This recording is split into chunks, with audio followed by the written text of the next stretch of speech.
Hello everyone, this is Bhavik Chokshi this side. Hope you guys are doing great. Studies going in full swing and your preparations are all great.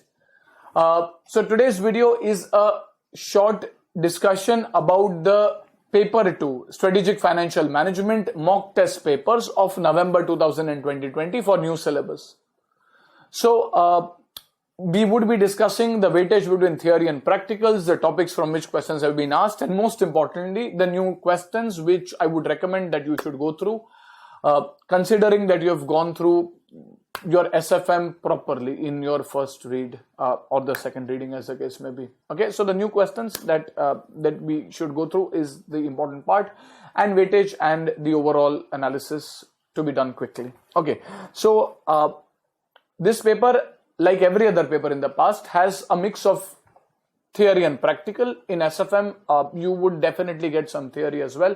So 90 marks, if you take total 120, including the options, including the one optional question, 90 marks have been sum based and around 30 marks have been case or theory based. So over here you have 90 marks, which is a direct practical weightage. Almost this entire weightage, I can say, has come from questions that were there in the old course practice manual. So if you have done our notes, which largely incorporates the old course practice manual, or you have directly done the old course practice manual, you should be well versed with most of these problems.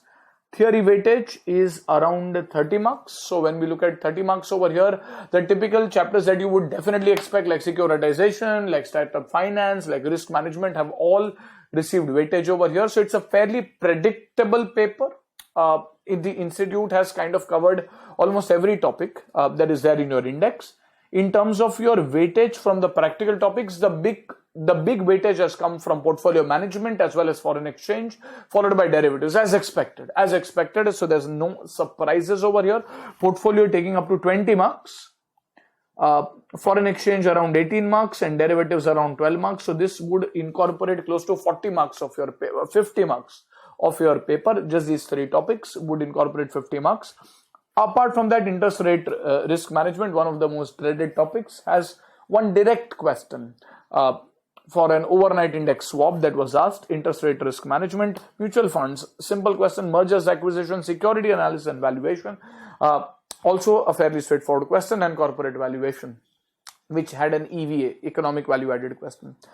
In terms of theory, you have asset allocation question from portfolio, securitization as expected, international financial management involving a question on problems of international capital budgeting, startup finance and risk management as expected. So these are the three typical topics that we expect to get in our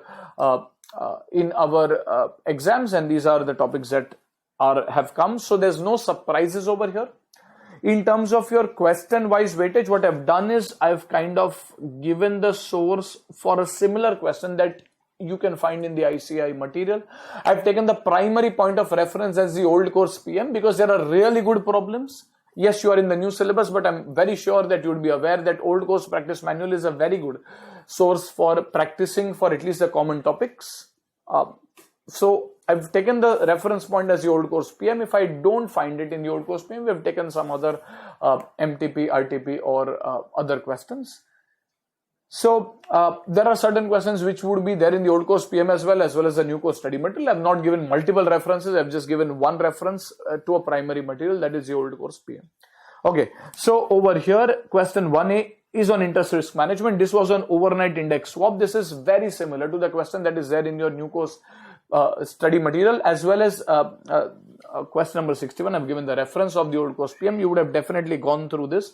OIS, there's nothing very tricky over here. Second is on portfolio management. Well, this question was involving the calculation of Sharpe ratio, Trenner ratio, etc. Very simple and basic question. Nothing as such to be referred additionally over here. You can kind of skip through this as well. Question number 1C was on a theory on the complexities involved and the challenges in international capital budgeting. Theory question, if you have done our compiler, which is based on the past material, this should be covered over there as well.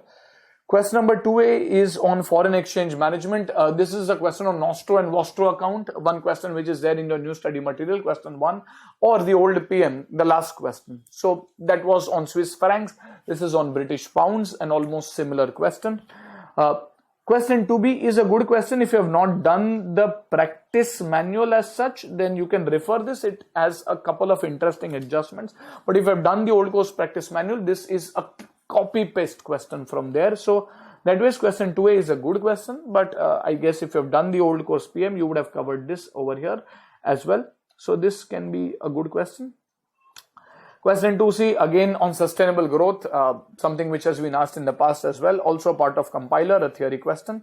Question 3, mergers and acquisition, a very simple question on exchange ratio as well as some impacts. 3B on mutual funds, again a copy paste question from your old course PM where you have to calculate the yield, the return, etc. Question 3C is on asset allocation, which is on portfolio management. It's a theory question here. Question 4A is on derivatives. So over here there is a question where you have to find the number of nifty contracts that you want to buy or sell as a case maybe to create a hedge. So this is on index futures hedging. So it's again from the old course PM directly. You can refer this question. Now question 4A, 4B and C. This is on corporate valuation. Basically, if you refer the old course PM, it is EVA, economic value added. It comes in certain mergers and acquisition questions as well as in security analysis questions. In the new course study material, this is a part of corporate valuation. So this is a fairly easy question, but it gives you as a starting point, it gives you over here the asset beta. From the asset beta, you need to find the equity beta, and using the equity beta, you can use it in CAPM to find the WACC. So there's that one extra adjustment.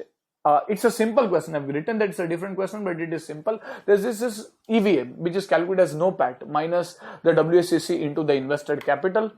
While calculating the WACC, you have been given beta, but for the beta, you have been given the asset beta. So you have to use that formula for asset beta and equity beta in order to find the equity beta, and then it flows through fairly smoothly. So you can just glance through this question. I would recommend going through this question because you might not have seen an exact same question for this, though it's a simple one. Risk management is definitely a good question. I would recommend you to read this question for sure.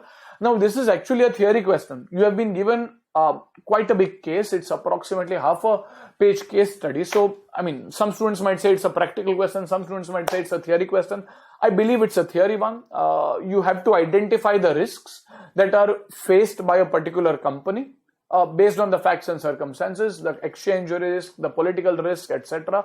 So I would recommend you definitely read through this question for risk management, question 4C. It's a good question on theory.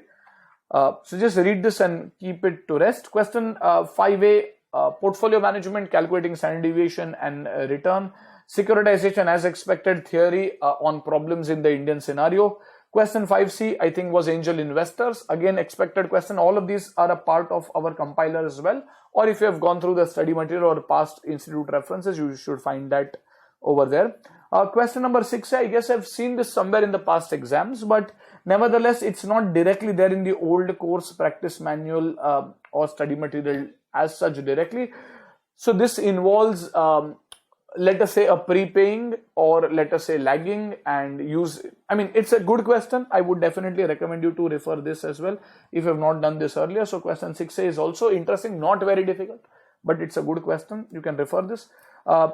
Then you have again 6B, you have a question on derivatives, and lastly you have startup finance theory. So it's a fairly easy paper.